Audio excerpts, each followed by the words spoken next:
Pertanyaan sekarang, saya yakin Tuhan saya Allah, tapi Allah nggak kelihatan. Ada alasan tak kenapa Allah nggak kelihatan? Ada alasannya. Anda tanamkan baik-baik, ini masalah akidah yang paling penting. Kata Nabi, itu disebutkan dalam banyak riwayat, bahwasanya nabi-nabi pun belum pernah ada nabi yang lihat Allah, termasuk Nabi Muhammad SAW. Kita ambil dalilnya dalam hadis Bukhari. Waktu Nabi SAW pulang dari Isra Mi'raj, jemaah sekalian, Aisyah bertanya radhiyallahu anha, berkata, istri beliau, ya Rasulullah, hal tara rabbak, apakah anda waktu Mi'raj ke langit, terima perintah salat, sempat lihat Tuhan anda enggak? Lihat enggak Allah itu bagaimana? Apa jawaban Nabi SAW? Nurun ala nur anna arah. Allah itu cahaya, di atas cahaya, terang sekali, bagaimana saya bisa melihatnya? Artinya Nabi SAW mengatakan, saya sendiri belum pernah lihat bagaimana itu Allah. Contoh sebelumnya Nabi Musa alaihissalam. Nabi Musa waktu menerima wahyu Taurat, itu selama 40 hari, turun Taurat lengkap. Al-Quran 23 tahun baru lengkap. Kalau Taurat 40 hari, nunggu di gunung Tursina. Tursina sebuah wilayah di Mesir sekarang. Itu banyak gunung-gunung batu, ada satu gunung batu yang tinggi, Nabi Musa nunggu di situ. Setiap hari Jibril datang turunin surah, turunin ayat gitu. Setelah berlalu 37 hari dari 40 hari menunggu Taurat turun, Nabi Musa AS tiba-tiba bertanya kepada Allah, mengatakan begini dalam Al-Quran, A'udzubillahi minasyaitonir rajim, Rabbi arini anzur ilaik. Wahai Tuhanku, izinkan aku melihatmu. Aku beriman kau ada ya Allah, tapi aku ingin lihat kau bagaimana. Allah menjawab, tidak mau mengecewakan Nabi Musa. Sebagai manusia Allah mengatakan, lan tarani. Perlu anda tahu dalam bahasa Arab jemaah sekalian ada 3 kosakata la, tidak yang berarti tidak. Ada la biasa artinya tidak, ada lam dengan mim, lam artinya tidak pernah, ada lam dengan nun, lan artinya tidak akan pernah. Allah mengatakan apa? Lan tarani, kau tidak akan mampu melihatku wahai Musa. Tapi Allah nggak mau kecewain Musa. Ternyata Musa selama 37 hari jemaah sekalian kagum-kagum melihat gunung-gunung batu di situ. Pergantian siang malam, burung-burung yang terbang, air yang mengalir di lereng-lereng gunung. Lalu dia mengatakan, Allah mengatakan apa? Walakin unzur ilal jabal, fa in istaqarra makanahu fasawfa tarani. Coba kamu lihat gunung-gunung batu di sekitarmu hai Musa. Kalau mereka bisa menampung kedatanganku, kata Allah, kau akan bisa melihatku. Apa yang terjadi? Allah lanjutkan, falamma tajalla rabbuhu lil jabal, waktu Allah baru niat mau datang, belum datang, ja'alahu dakka, semua gunung batu itu hancur lebur, tidak mampu menampung kedatangan Allah. Wa kharra Musa sa'iqa, lalu Musa pingsan tiba-tiba. Waktu Nabi Musa bangun, langsung ucapkan kalimat, amantu billah, saya beriman pada Allah. Berarti fakta lapangan, nabi-nabi aja belum pernah lihat Allah. Masih pertanyaan lagi jemaah sekalian, kenapa Allah nggak bisa kelihatan? Saya akan jawab dan tolong ini jadikan sebagai pegangan hidup. Ini landasan akidah kita. Kata para ulama, karena anda kalau sholat, anda mengucapkan satu kalimat yang merupakan jawabannya. Allahu Akbar. Allah Maha Besar.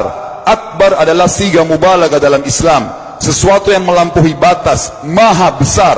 Kita terangkan. Kata Nabi SAW, perumpamaan bumi yang kalian tinggali ini dibanding dengan langit pertama di atas kepala kalian, ada 7 lapis langit. Allah mengatakan, sab'an shidada, 7 lapis langit yang kokoh. Alladzi khalaqa sab'a samawatin tibaqa, yang menciptakan langit tibaqa bersusun, 1, 2, 3, 4, 5, 6, 7. Allah di atas langit ke-7.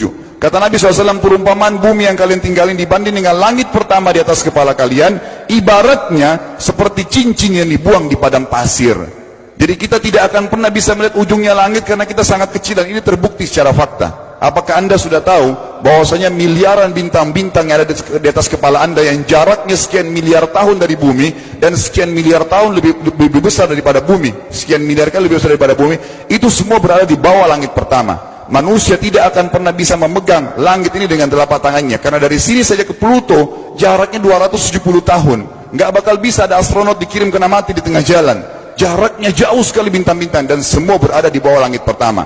Kata Nabi SAW, di atasnya ada langit kedua besarnya, digabung antara bumi sama langit pertama seperti cincin dibuang di padang pasir. Langit ketiga, 2, 1 dan bumi digabung tiga-tiganya, di mana langit ketiga seperti cincin dibuang di padang pasir, sampai langit ke-7, 5, 6, 4, 3, 2, 1 dan bumi 7 juga digabung, dibanding langit ke-7 seperti cincin dibuang di padang pasir. Dan langit yang luas ini jemaah sekalian dipenuhi dengan makhluk Allah yang lain namanya malaikat. Dalam hadis Bukhari kata Nabi SAW, waktu saya sedang dimi'rajkan ke langit, tidak ada 4 jari pun ukuran di langit yang luas itu, kecuali saya temukan malaikat yang sedang ruku atau sujud, penuh dengan jumlah mereka. Anda tahu malaikat itu ada namanya nama kelompok, seperti Rakib, Atid itu kelompok. Di bawah Rakib banyak miliaran malaikat, di bawah Atid miliaran malaikat. Sama dengan Munkar Nakir, ada memang nama kelompok. Makanya kalau manusia 5 miliar, rakib atidnya 10 miliar. Rakib atidnya 10 miliar. Lalu kata Nabi SAW, di atas langit ketujuh ada Sidratil Muntaha. Besarnya digabung antara 7 lapis langit dan bumi. 8 hanya seperti cincin di bawah di padang pasir. Di atas Sidratil Muntaha ada sebuah lautan yang Allah ciptakan. Lautan itu besarnya digabung antara Sidratil Muntaha, 7 lapis langit dan bumi. 9-9-nya seperti cincin dibuang di padang pasir. Makanya kalau anda baca Quran, anda baca ayat wa kana arsyu 'alal ma', singgasana Allah di atas air. Ini maknanya, air adalah ada lautan. Lalu kata Nabi SAW, arsy-nya Allah di atas lautan itu singgasananya Allah. Besarnya digabung antara lautan, Sidratul Muntaha, 7 lapis langit dan bumi. 10-10-nya hanya seperti cincin dibuang di padang pasir. Anda sudah hafal ayat kursi? Apa artinya? Ayat tanda-tanda kebesaran Allah. Kursi itu artinya bukan tempat duduk, tapi tempat pijakan kaki raja di singgasana. Kalau raja inginnya singgasananya dipijakan kaki, itu namanya kursi. Kita baca apa? Wasi'a kursiyuhu as-samawati wal ard. Pijakan kakinya Allah saja sudah menutupi seluruh langit dan bumi ini. Jadi kita mustahil bisa melihat Allah karena besarnya Allah Azza wa Jal. Tinggal kita tutup jemaah sekalian. Kira-kira, lalu bagaimana saya berhubungan dengan Allah? Jawabannya sederhana. Anda lingkari namanya Allah, ini Tuhan kita. Yang menyembah selain Allah kafir, yang mempartisipasikan Allah dengan makhluknya, masih sembah berhala, kuburan, jimat, namanya syirik. Dua-dua nggak boleh.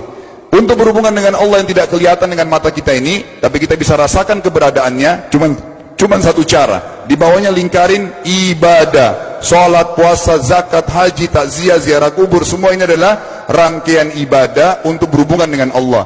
Semua ibadah ini jemaah sekalian harus seperti yang Allah mau, bukan yang Anda mau. Ini penting. Karena kalau tidak seperti yang Allah mau, Allah tidak terima.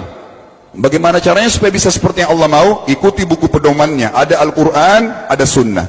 Yang beribadah keluar dari 2 pedoman wahyu ini tidak akan diterima oleh Allah. Seperti Anda kalau kerja di perusahaan, pimpinan perusahaan kasih peraturan, Senin pakai baju kuning, Selasa baju hijau, Rabu pakai baju hitam. Datang jam 7, keluar jam 5 sore. Ternyata Anda tidak. Hari Senin Anda pakai baju yang hari Rabu, datangnya jam 9, keluar jam 2 siang. Dikeluarkan oleh pimpinan atasannya. Itu baru peraturan manusia.